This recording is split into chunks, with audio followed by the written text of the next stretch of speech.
Welcome. I'm very excited today to talk about effective speaking in spontaneous situations. I thank you all for joining us, even though the title of my talk is grammatically incorrect. I thought that might scare a few of you away. But I learned teaching here at the business school, catching people's attention is hard, so something as simple as that I thought might draw a few of you here. So this is going to be a highly interactive and participative workshop today. If you don't feel comfortable participating, that's completely fine, but do know I'm going to ask you to talk to people next to you. There'll be opportunities to stand up and practice some things, because I believe the way we become effective communicators is by actually communicating. So let's get started right away. I'd like to ask you all to read this sentence, and as you read this sentence, what's most important to me is that you count the number of F's that you find in this sentence. Please count the number of F's. Keep it quiet to yourself.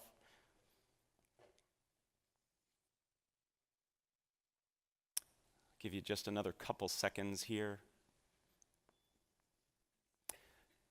3, 2, 1. Raise your hand, please, if you found 3 and only 3 F's. Excellent, great. Did anybody find 4? Okay. Anybody find only 5 F's? And anybody find 6? There's 6 F's. What 2-letter word ending in F did many of us miss? Of. We'll make sure to get this to you so you can torment your friends and family at a later date. When I first was exposed to this over 12 years ago, I only found 3, and I felt really stupid. So I like to start every workshop, every class I teach with this to pass that feeling along. No, that's not why I do this.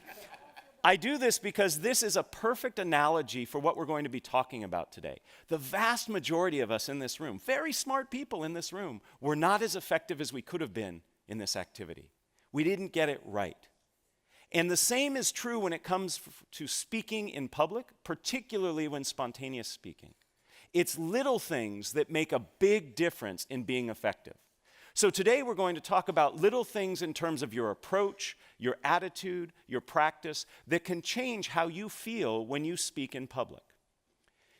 And we're going to be talking primarily about one type of public speaking. Not the type that you plan for in advance, the type that you actually spend time thinking about, you might even create slides for. These are the keynotes, the conference presentation, the formal toasts. That's not what we're talking about today. We're talking about spontaneous speaking. When you're in a situation that you're asked to speak off the cuff and in the moment. What we're going through today is actually the result of a workshop I created here for the business school. Several years ago, a survey was taken among the students, and they said, what are things we could do to help make you more successful here? And at the top of that list was this notion of responding to cold calls. Does everybody know what a cold call is? It's where the mean professor like me looks at some students and says, "What do you think?" And there was a lot of panic and a lot of silence. So as a result of that, this workshop was created, and a vast majority of first-year students here at the GSB go through this workshop. So I'm going to walk you through sort of a hybrid version of what they do. The reality is that spontaneous speaking is actually more prevalent than planned speaking. Perhaps it's giving introductions. You're at a dinner and somebody says, "You know so-and-so, would you mind introducing them?" Maybe it's giving feedback in the moment. Your boss turns to you and says, "Would you tell me what you think?"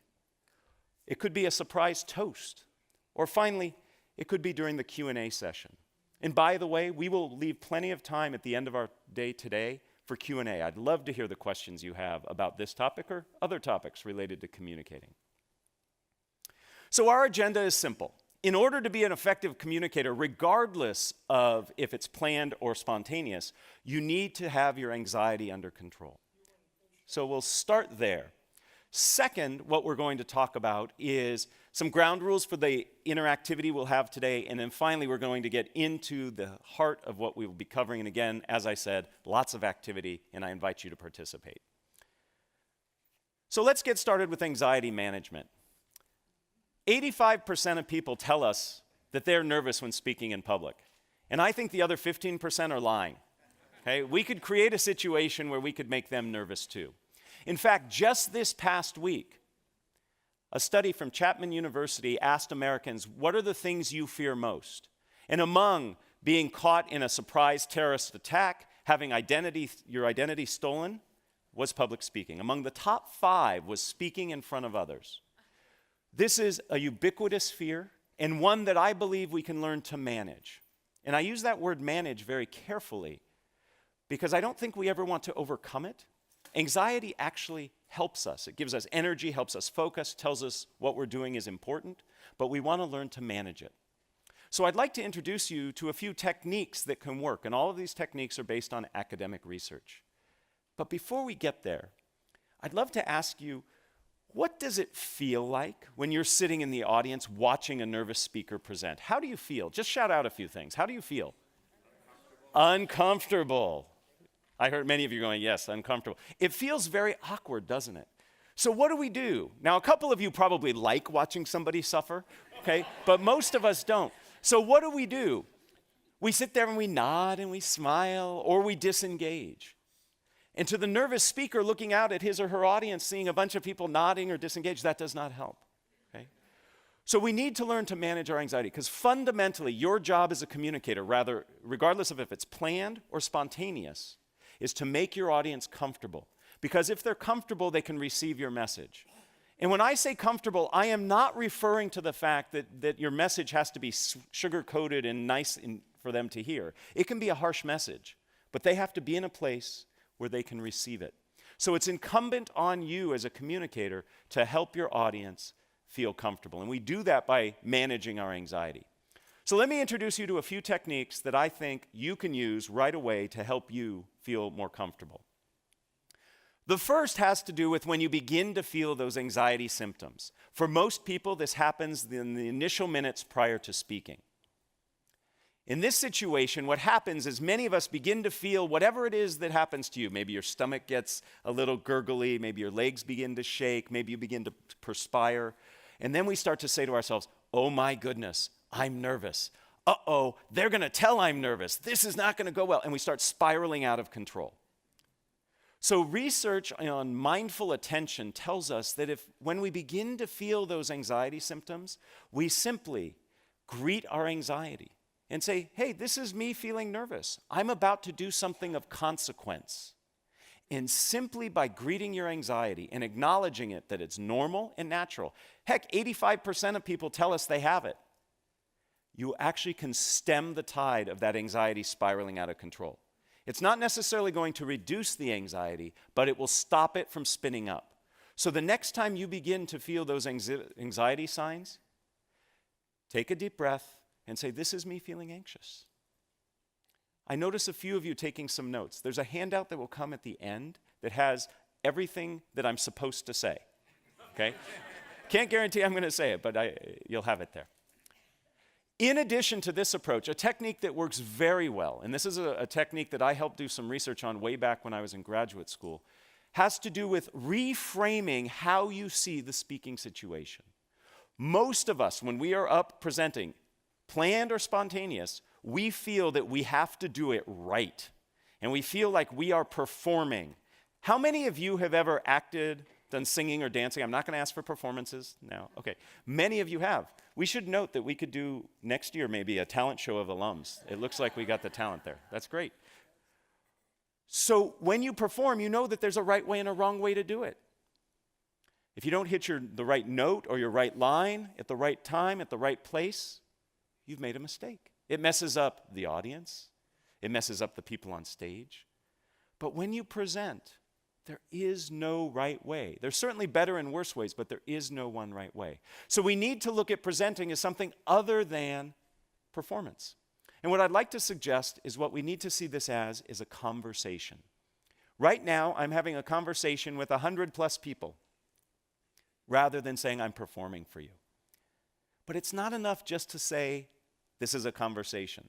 I want to give you some concrete things you can do. First, start with questions. Questions by their very nature are dialogic. They're two-way. What was one of the very first things I did here for you? I had you count the number of F's and raise your hands. I asked you a question. That gets your audience involved. It makes it feel to me as the presenter as if we are in conversation. So use questions. They can be rhetorical. They can be polling. Perhaps I actually want to hear information from you. In fact, I use questions when I create an outline for my presentations. Rather than writing bullet points, I list questions that I'm going to answer. And that puts me in that conversational mode. If you were to look at my notes for today's talk, you'll see it's just a series of questions. Right now I'm answering the question, how do we manage our anxiety? Beyond questions, another very useful technique for making us conversational is to use conversational language. Many nervous speakers distance themselves physically. If you've ever seen a nervous speaker present, he or she will say something like this: "Welcome, I am really excited to be here with you." They pull as far away from you as possible because you threaten us, speakers. You make us nervous, so we want to get away from you. We do the same thing linguistically. We use language that distances ourselves. It's not unusual to hear a nervous speaker say something like, "One must consider the ramifications," or "Today we're going to cover step 1, step 2, step 3. That's very distancing language. To be more conversational, use conversational language. Instead of "one must consider," say, "This is important to you. We all need to be concerned with." Do you hear that inclusive conversational language? Has to do with the pronouns. Instead of step 1, step 2, step 3. First, what we need to do is this. The second thing you should consider is here. Use conversational language. So being conversational can also help you manage your anxiety. The third technique I'd like to share is research that I actually started when I was an undergraduate here. I was very fortunate to study with Phil Zimbardo of the Stanford prison experiment fame. Many people don't know that Zim actually was instrumental in starting one of the very first shyness institutes in the world, and especially in the country. And I did some research with him that looked at how your orientation to time influences how you react. And what we learned is if you can bring yourself into the present moment, rather than being worried about the future consequences, you can actually be less nervous. Most of us, when we present, are worried about the future consequences. My students are worried they're not going to get the right grade. Some of you are worried you might not get the funding, you might not get the support, you might not get the laughs that you want.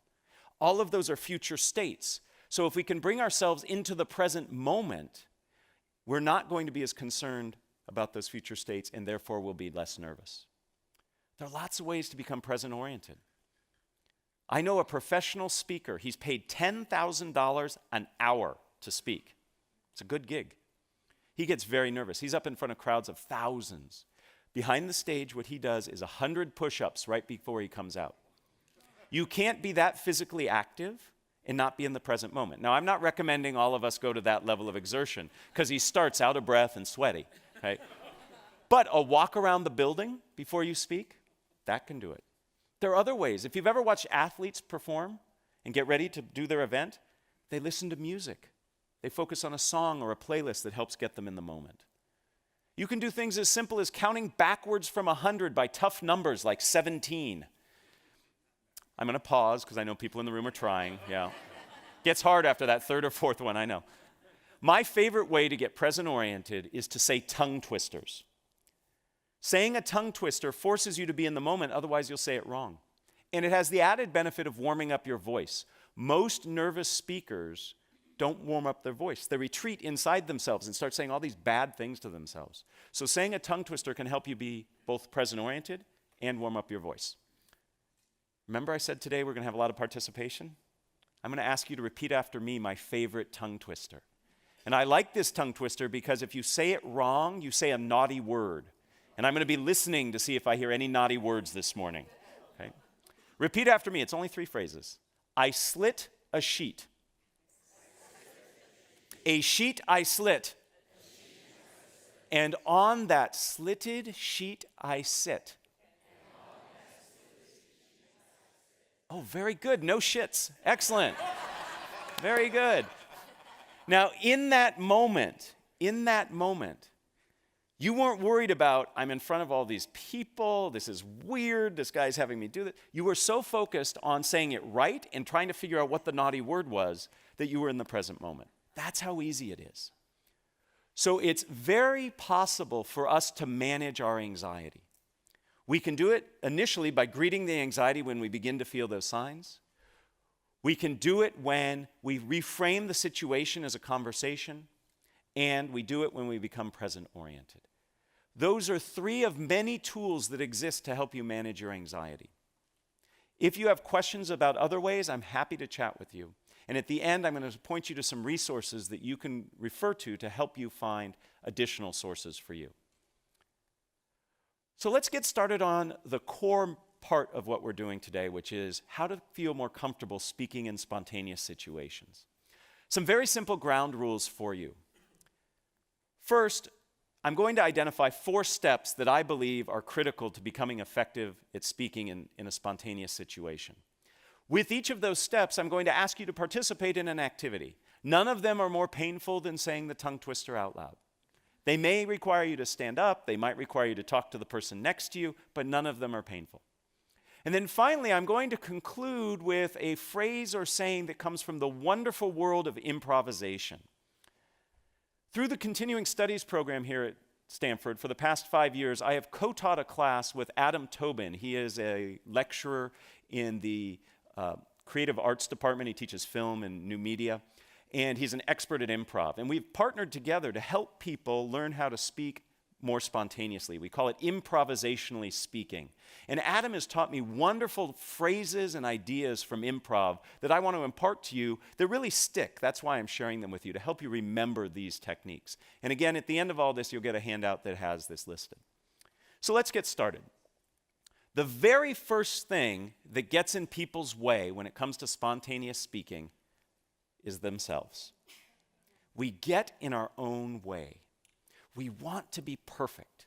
We want to give the right answer. We want our toasts to be incredibly memorable. These things are burdened by our effort, by our trying. The best thing we can do, the first step in our process, is to get ourselves out of the way. Easier said than done.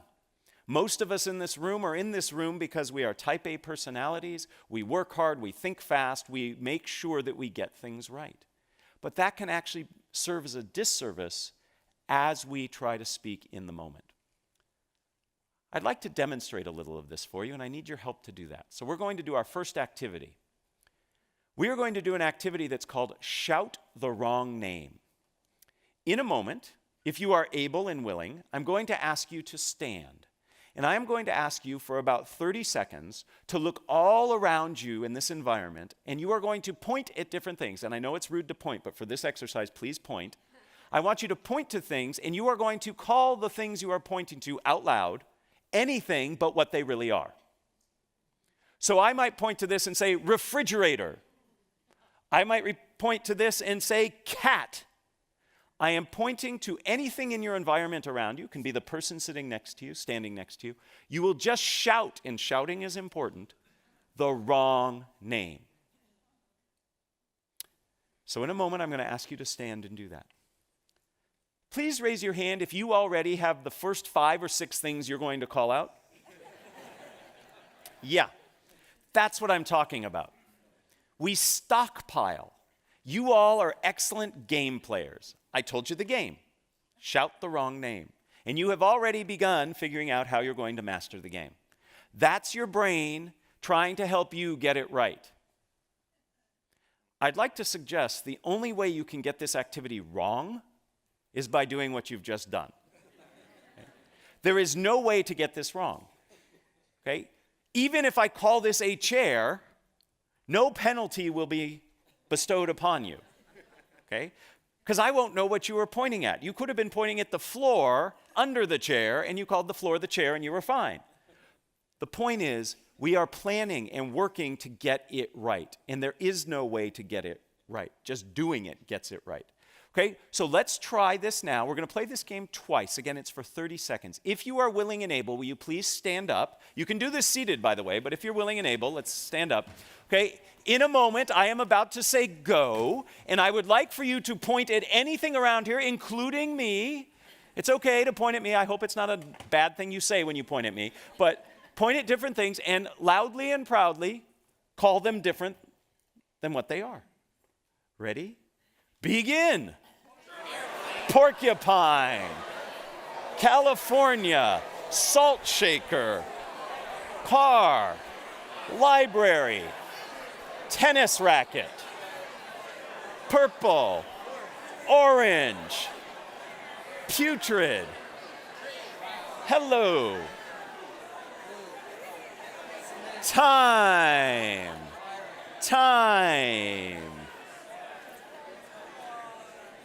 You can stay standing because in a mere moments we're going to do it again. So if you're comfortable standing, we're about to do it again. First, thank you. That was wonderful. I heard great words being called out. It was fun. And some of you in the back were doing it in sync, so it looked like you were doing some 70s disco dance. It was awesome. Okay? This was great. Now, let me ask you just a few questions. Did you notice anything about the words that you were saying?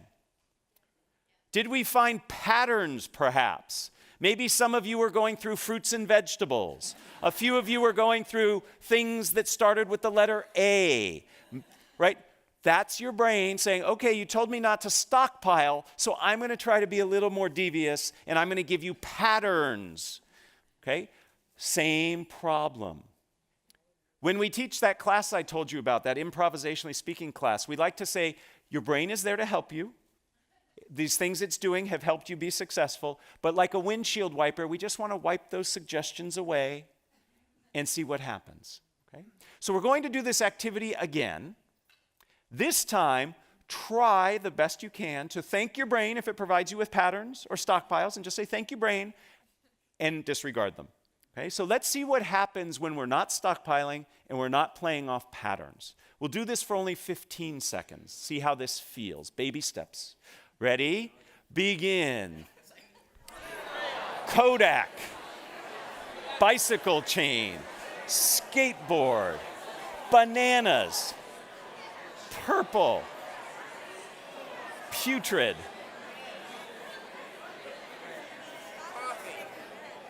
Time. Please have a seat. Thank you again.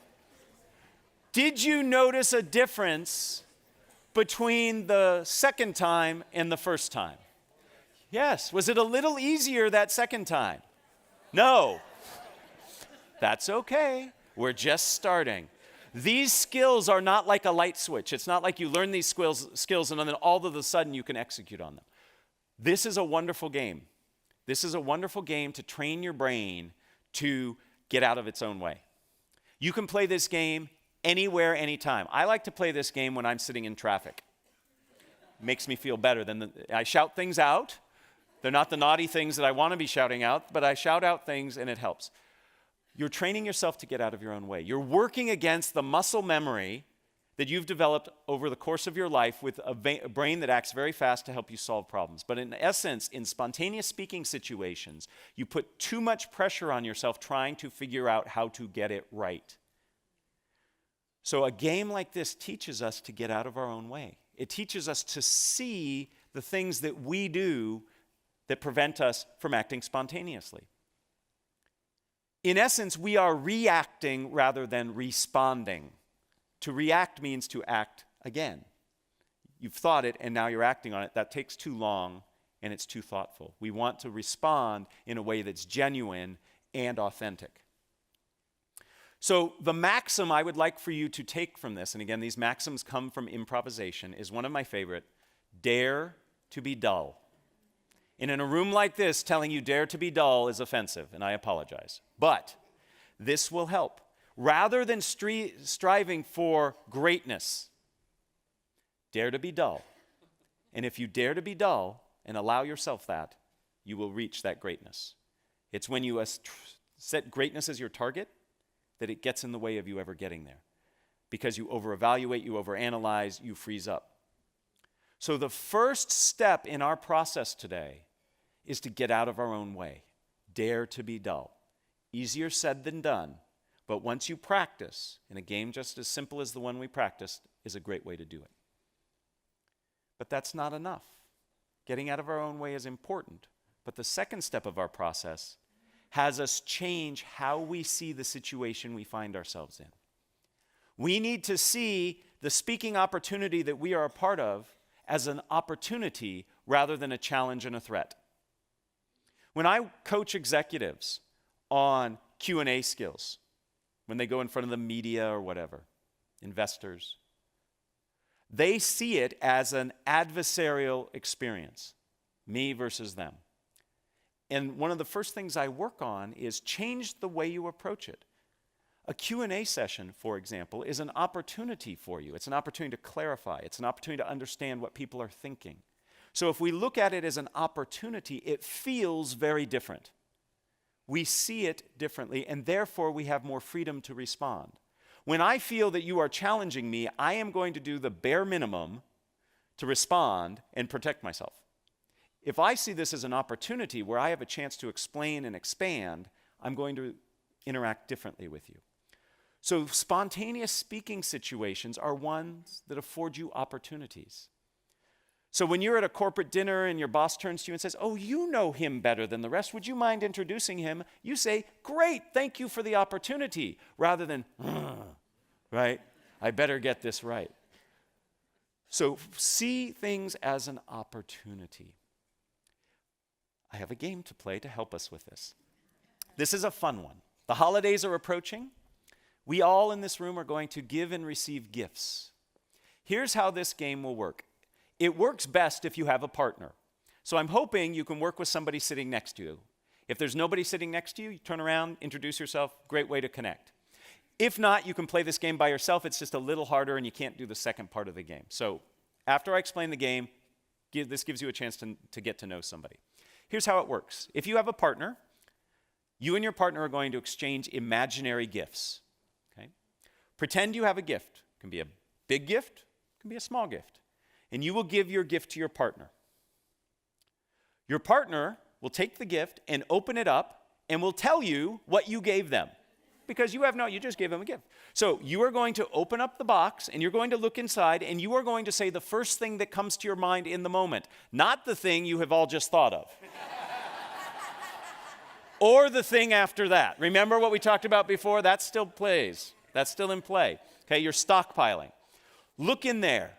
My favorite that I said, somebody gave me a gift during playing this game. I looked inside and I saw a frog leg. I don't know why I saw a frog leg, but that's what I said. That's the first part of the activity. Now, the opportunity is twofold in this game. The opportunity is for you, the gift receiver, to name a gift. That's kind of fun. That's an opportunity. It's not a threat. But the real opportunity is for the gift giver, because the gift giver then has to say, so you look and you say, "Thank you for giving me a frog's leg," and the person will look at you and say, "I knew you wanted a frog's leg because..." So whatever you find, the person who has received it is going to say, "Absolutely, I'm so glad you're happy. I got it for you because..." So you have to respond to whatever they say, right? What a great opportunity. Now, some of you are sitting there going, "Oh, that's hard. I don't want to do it. I'm going to make a fool out of myself." Others of you are, if you're following this advice, are saying, "What a great opportunity," right? So the game again is played like this. You and your partner will each will exchange a gift. One will start, then the other will follow. The first person will give a gift to the second person opens the box, however big the box is, and if the box is big and you find a penny in it, perfect, doesn't matter. If the box is heavy and you find a feather in it, fine, there's no way to get it wrong, okay? Whatever's in the box is in the box. You can return it and get what you wanted later, okay? The person, then, you will name it, you will say, "Thank you for the," whatever you saw in the box. The person who gave it to you will say, "I'm so glad you're excited. I got it for you because..." And you will give a reason that you got them whatever they decided you gave them. Make sense? All right. So very quickly, just in 5 seconds, find a partner if you're willing to do this with a partner. Everybody have a partner? Okay.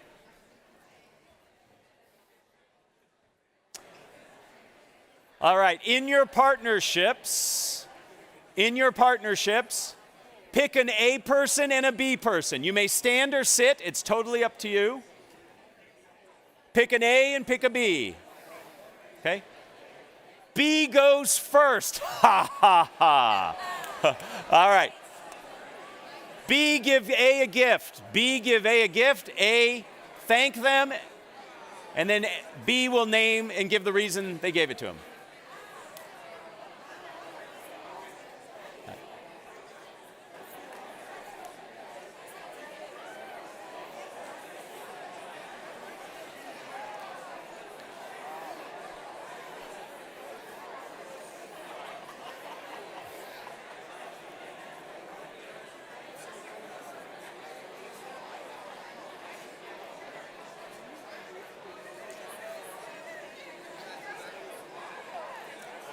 If you have not switched, switch, please. If you have not switched, switch, please.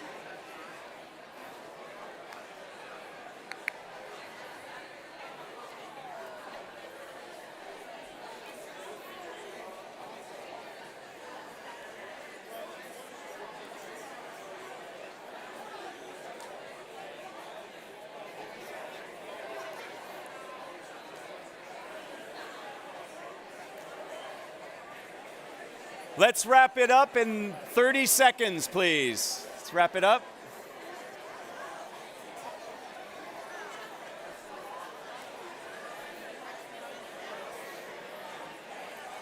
All right, if we can all have our seats.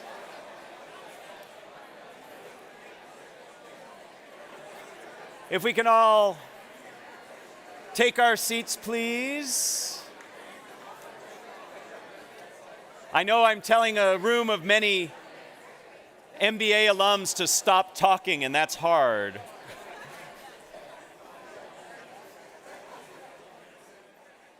All right, ladies and gentlemen, did you get what you wanted? Pretty neat, huh? You always get what you want. Now, for some of you, this was really hard because you were really taking the challenge and not seeing what was in the box until you looked in there. Okay? Was anybody surprised by what you found in the box? What did you find, sir? What was in the box? What? Wow. Nice. Nice. If you've got a Ferrari, you need a transmission. I like it. Who else found something that was surprising? What did you find? A live unicorn. That's a great gift, right? How was it as the gift giver? Were you surprised at what your partner found in the box? Isn't it interesting that when we give an imaginary gift, knowing that the person's going to name it, we already have in mind what they're going to find? And when they say live unicorn, we go, well, that's interesting, right? So the point of this game is to, one, remind ourselves we have to get out of our own way, like we talked about before, but to see this as an opportunity and to have fun. I love watching people play this game. The number of smiles that I saw amongst you, and I have to admit, when I first started, some of you looked a little dour, a little doubting, okay? But in that last game, you were all smiling and looked like you were having fun. So when you reframe the spontaneous speaking opportunity as an opportunity, as something that you can co-create and share, all of a sudden, you are less nervous, less defensive, and you can accomplish something pretty darn good. In this case, a fun outcome. This reminds us of perhaps the most famous of all improvisation sayings, yes and. A lot of us live our communication lives saying no but. Yes and opens up a tremendous amount of opportunities. And this doesn't mean you have to say yes and to a question somebody asks. This just means the approach you take to the situation. So you're going to ask me questions. That's an opportunity. Yes, and I will follow through. Versus no and being defensive. So we've accomplished the first two steps of our process. First, we get out of our own way, and second, we reframe the situation as an opportunity. The next phase is also hard, but very rewarding, and that is to slow down and listen. You need to understand the demands of the requirement you find yourself in order to respond appropriately. But often, we jump ahead. We listen just enough to think we got it, and then we go ahead, starting to think about what we're going to respond, and then we respond. We really need to listen. Because fundamentally, as a communicator, your job is to be in service of your audience. And if you don't understand what your audience is asking or needs, you can't fulfill that obligation. So we need to slow down and listen. I have a fun game to play. In this game, you are going to SPLLEverythingyousay.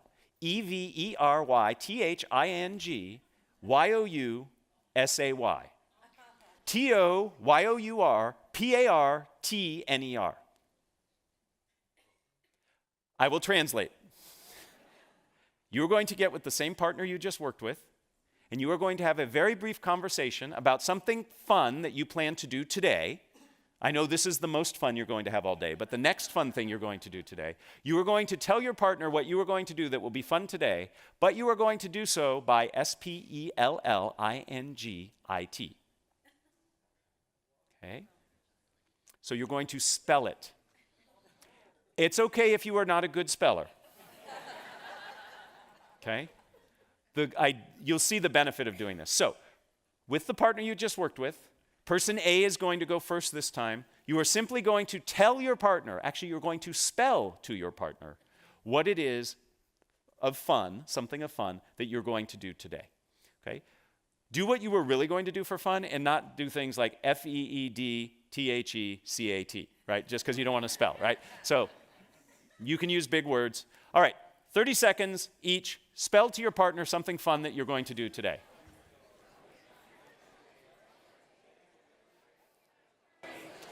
Would you like to play?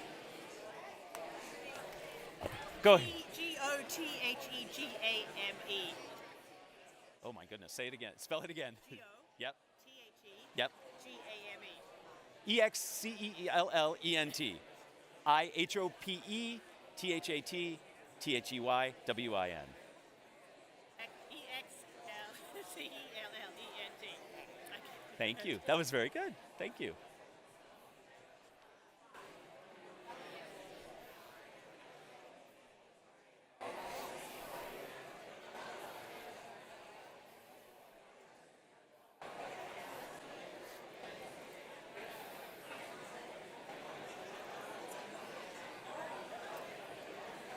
If you have not switched, switch. Take 30 more seconds with the new partner spelling.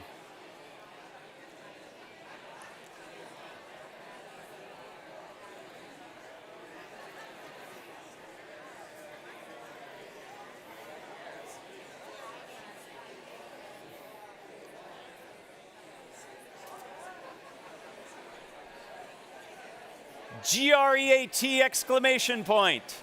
THANKYOU PLEASE TAKEYOURSEAT.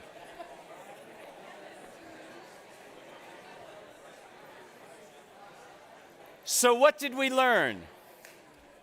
What did we learn? Besides that we're not so good at spelling. You have to pause between the words. How did this change your interaction with the person you were interacting with? What did you have to do? Focus and listen. And you can't be thinking ahead. You have to be in the moment.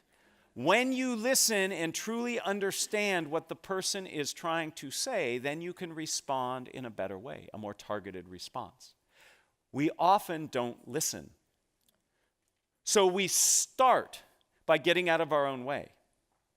We then reframe the situation as an opportunity. Those are things we do inside our head. But in the moment of interacting, we have to listen first before we can respond to the spontaneous request. Perhaps my most favorite maxim comes from this activity. Don't just do something, stand there. Listen, and then respond. Now, how do we respond? That brings us to the fourth part of our process. And that is, we have to tell a story. We respond in a way that has a structure. All stories have structure. We have to respond in a structured way. The key to successful spontaneous speaking, and by the way, planned speaking, is having a structure. I would like to introduce you to two of the most prevalent and popular and useful structures you can use to communicate a message in a spontaneous situation. But before we get there, we have to talk about the value of structure. It increases what is called processing fluency, the effectiveness of which or through which we process information. We actually process structured information roughly 40% more effectively and efficiently than information that's not structured. I love looking out in this audience because you will remember, as I remember, phone numbers. When you had to remember them if you wanted to call somebody. Okay, young folks today don't need to remember phone numbers. They just need to look at a picture, push a button, and then the voice starts talking on the other end. 10-digit phone numbers, it's actually hard to remember 10-digit phone numbers. How did you do it? You chunked it into a structure, 3, 3, and 4. Structure helps us remember. The same is true when speaking spontaneously or in a planned situation. So let me introduce you to 2 useful structures. The first useful structure you have probably heard or used in some incarnation. It is the problem, solution, benefit structure. You start by talking about what the issue is, the problem. You then talk about a way of solving it, and then you talk about the benefits of following through on it. Very persuasive, very effective. Helps you as the speaker remember it, helps your audience know where you're going with it. When I was a tour guide on this campus many, many, many years ago, what do you think the single most important thing they drilled into our head? It took a full quarter, by the way, to train to be a tour guide here. They used to line us up at one end of the quad and have us walk backwards straight, and if you failed, you had to start over. To this day, I can walk backwards in a straight line because of that. As part of that training, what do you think the most important thing they taught us was? Never lose your tour group. I'm not joking. Never lose your tour group. The same is true as a presenter. Never lose your audience. The way you keep your audience on track is by providing structure. None of you would go on a tour with me if I said, "Hi, my name's Matt, let's go." You want to know where you're going, why you're going there, how long it's going to take. You need to set expectations, and structure does that. Problem, solution, benefit is a wonderful structure to have in your back pocket. It's something that you can use quickly when you're in the moment. It can be reframed so it's not always a problem you're talking about. Maybe it's an opportunity. Maybe there's a market opportunity you want to go out and capture. It's not a problem that we're not doing it, but maybe we'd be better off if we did. So it becomes opportunity, solution, which are the steps to achieve it, and then the benefit. Another structure, which works equally well, is the what, so what, now what structure. You start by talking about what it is. Then you talk about why it's important, and then what the next steps are. This is a wonderful formula for answering questions, for introducing people. So if I'm in the moment somebody asks me to introduce somebody, I change the what to who. I say who they are, why they're important, and what we're going to do next. Maybe listen to them, maybe drink our wine, whatever, right? What, so what, now what? The reality is this: when you are in a spontaneous speaking situation, you have to do 2 things simultaneously. You have to figure out what to say and how to say it. These structures help you by telling you how to say it. If you can become comfortable with these structures, you can be in a situation where you can respond very ably to spontaneous speaking situations. We're going to practice, because that's what we do. Here's the situation. Is everybody familiar with this child's toy? It's a Slinky. Okay? You are going to sell this Slinky to your partner using either problem, solution, benefit, or opportunity, solution, benefit. What does the Slinky provide you? Or you could use what, so what, now what? What is it? Why is it important? And the next steps might be to buy it. Okay? So by using that structure, see how already it helps you? It helps you focus. Get with your partner, and we're only going to have one partner sell to the other partner. Okay? So get with your partner. One of you will volunteer to sell to the other. Okay? Sell a Slinky using problem, solution, benefit, or what, so what, now what. Please begin.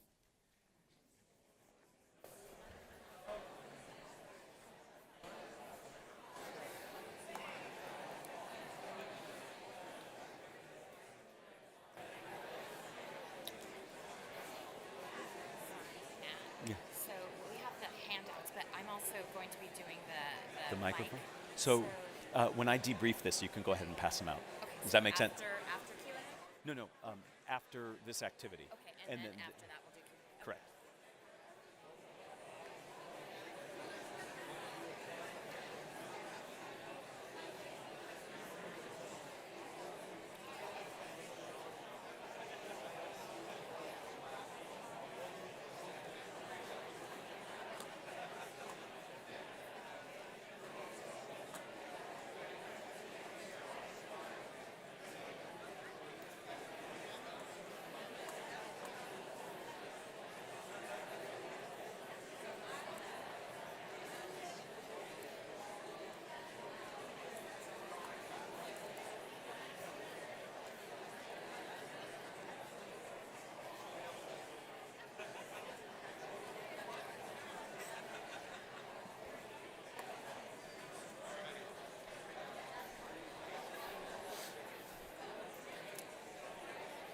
30 more seconds, please.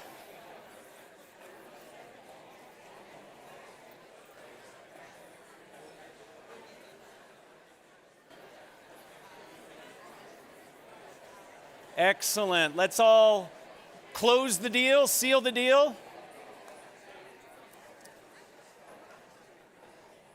I have never seen more people in one place doing this at the same time. I love it. I teach people to gesture and gesture big. It's great. I love it. So if you were the recipient of the sales pitch, thumbs up. Did they do a good job? Did they use the structure? Awesome. I'm recruiting you all for my next business as my salespeople. Please try to ignore this, but as we're speaking, the handout I told you about is coming around. On the back of that handout, you are going to see a list of structures, the two we talked about and several others, that can help you in spontaneous speaking situations. These structures help because they help you understand how you're going to say what you say. Structure sets you free, and I know that's kind of ironic, but it's true. If you have that structure, then you're free to think about what it is you're going to say. It reduces the cognitive load of figuring out what you're saying and how you're going to say it. All of this is on that handout. Okay? So what does this all mean? It means that we have within our ability the tools and the approaches to help us in spontaneous speaking situations. The very first thing we have to do is manage our anxiety, because you can't be an effective speaker if you don't have your anxiety under control. And we talked about how you can do that by greeting your anxiety, reframing as a conversation, and being in the present moment. Once you do that, you need to practice a series of 4 steps that will help you speak spontaneously. First, you get out of your own way. I would love it if all of you, on your way from here to the football game, point at things and call them the wrong name. It'll be fun. If most of us do it, then it won't be weird. If only 1 and 2 of us do it, it'll be weird. Right? Second, give gifts. By that I mean see your interactions as ones of opportunity, not challenges. Third, take the time to listen. Listen. And then finally, use structures. And you have to practice these structures. I practice these structures on my kids. I have 2 kids. When they ask me questions, I usually answer them in what, so what, now what. They don't know it. But when they go over to their friends' houses and they see their friends ask their dads questions, they don't get what, so what, now what. So, you have to practice. The more you practice, the more comfortable you will become. Ultimately, you have the opportunity before you to become more compelling, more confident, more connected as a speaker if you leverage these techniques. If you're interested in learning more, this is where I do a little plug. Okay, I've written a book. Many of the MBA students who take the strategic communication classes here that I and others teach read it. It's called Speaking Up Without Freaking Out. More importantly, there's a website here that I curate called No Freaking Speaking. And it has lots of information that I've written and others have written about how to become more effective at speaking. So that's the end of my plug. What I'd really like to do is enter into a spontaneous speaking situation with you. And I would love to entertain any questions that you have. There are 2 people who are running around with microphones. So some of us who remember the Phil Donahue show, we're going to do a little bit of that. If you have a question, the microphone will come, and I'm happy to answer it. There we go. I think if you... Is it on? Yeah. Okay. We can hear you. Great. Can you talk about hostile situations? Hostile situations, yes. So when you find yourself in a challenging situation, first, it should not become a surprise to you. It should not be a surprise. Before you ever speak, you should think about what is the environment going to be like. So it shouldn't surprise you that there might be some challenges in the room. When there are hostile situations that arise, you have to acknowledge it. So if somebody says, "That's a ridiculous idea, why did you come up with that?" To simply say, "So the idea I came up with was," right? Acknowledge the emotion. I recommend not naming the emotion. Okay? So you sound really angry. The person says, "I'm not angry, I'm frustrated." Now we're arguing over their mental state, right? Emotional state. So I say something like, "I hear you have a lot of passion on this issue," or "I hear there's great concern from you." So you acknowledge the emotion, because otherwise it sits in the room. And then reframe or respond the way that makes sense. So if somebody raises their hand and says, "Your product is ridiculously priced. Why do you charge so much?" I might say, "I hear great concern. And what you're really asking about is the value of our product. And I would give my value proposition, and then I would come back and say, and because of the value we provide, we believe it's priced fairly. So you answer the question about price, but you reframe it in a way that you feel more comfortable answering it. So the way to do this is to practice all the skills we just talked about. The only skill that I'm adding to this is the awareness in advance that you might be in that situation. First, I have to truly listen to what I'm hearing, right? It's very easy for me when I hear a challenging question to get all defensive and not hear what the person's asking. I see it as an opportunity to reframe and explain. Okay, so again, you have to practice, but that's how I think you address it. Are there other questions? I see a question back here. Yes, please. Yes, first of all, thank you very much. Great presentation. Thank you. For a lot of the speaking I do, I have remote audiences, so audiences distributed all over the country with telecom. Any tips for those kinds of audiences? So when you are speaking in a situation where not everybody is co-located, okay? In fact, right at this very moment, there are people watching this presentation remotely. What you need to do is be mindful of it. Second, try to include engagement techniques where the audience actually has to do something. So physical participation is what we did here through the games. You can ask your audience to imagine something. Imagine what it would be like if, when we try to achieve a goal. Rather than saying, here's the goal we're trying to achieve, say, imagine what it would be like if. See what that does to you. It pulls you in. I can take polling questions. Most of the technology that you're referring to has some kind of polling feature. You can open up some kind of wiki or Google Doc or some collaborative tool where people can be doing things and you can be monitoring that while you're presenting. So I might take some breaks. I talk for 10, 15 minutes and say, okay, let's apply this and let's go into this Google Doc I've created and I see what people are doing. So it's about variety and it's about engagement. Those are the ways that you really connect to people who are remote from you. Other questions? Who you're pointing? Oh, I've got to look for where the mic is. Yes, please. This may be similar to the first question, Sure. but I do a lot of expert witness testimony. What's your recommendation for handling cross-examination, specifically? I Specifically, feel like I'm hostile being cross-examined, right? That's very hostile.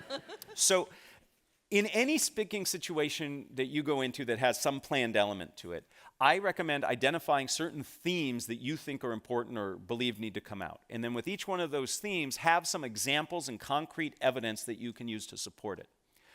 You don't go in with memorized terms or ways of saying it. You just have ideas and themes, and then you put them together as necessary. So when I'm in a situation where people are interrogating me, I have certain themes that I want to get across and make sure that I can do that in a way that fits the needs in the moment. If it's hostile, again, the single best tool you have to buy yourself time and to help you answer a question efficiently is paraphrasing. The paraphrase is like the Swiss Army knife of communication. If you remember the show MacGyver, it's your MacGyver tool, right? So when a question comes in, the way you paraphrase it allows you the opportunity to reframe it, to think about your answer, and to pause and make sure you got it right.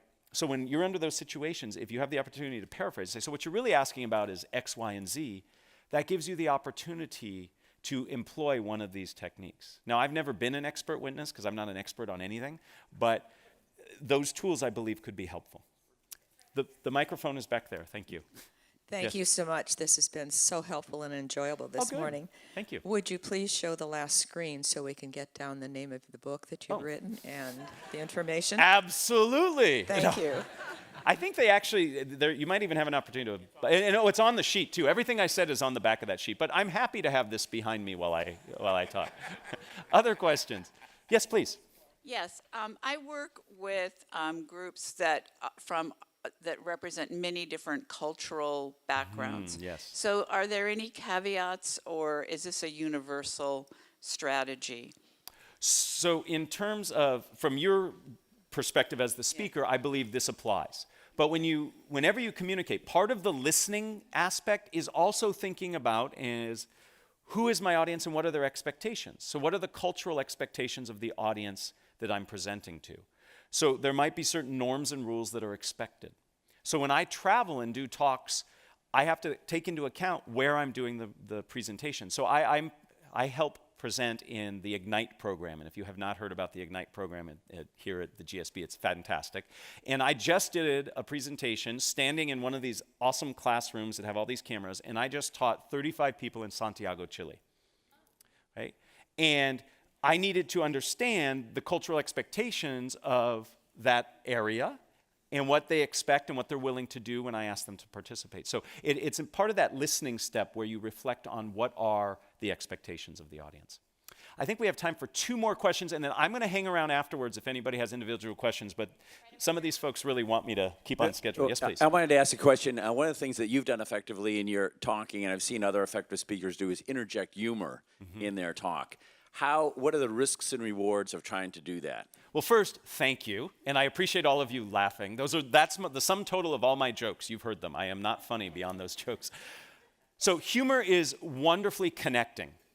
It's wonderfully connecting. It's a great tool for connection. It is very, very risky. Cultural reasons get in the way. Sometimes what you think is funny isn't funny to other people. What research tells us is that if you're going to try to be funny, self-deprecating humor is your best bet, okay? Because it is the least risky. There is nothing worse than putting out a joke and having no response. It actually sets you back farther than if you would have gotten, where you would have gotten if the joke would have hit. So, basic fundamentals you need to think about with humor. 1, is it funny? How do I know? I ask other people first. 2nd, what happens if it doesn't work? Have a backup plan, right? And then 3rd, if you're worried about the answers to those first 2, don't do it, right? One last question, please. The microphone is right here. And then, like I said, I will hang around afterwards. Yes, please. I am sort of on the opposite side of this since I am a journalist and I frequently have to ask spontaneous questions of people who have been through media training. Yes. So any tips for chinks in the armor, way to ask a question without being antagonistic but get a facsimile of a straight answer? Well, so let me give you 2 answers. One is I have young boys, and the power of the why is great. Just ask why a couple times, and you can get through that first 2 layers of training. You know, why do you say that? How do you feel about that? The second bit is what I have found successful in getting people I do this to get people to answer in a more authentic way.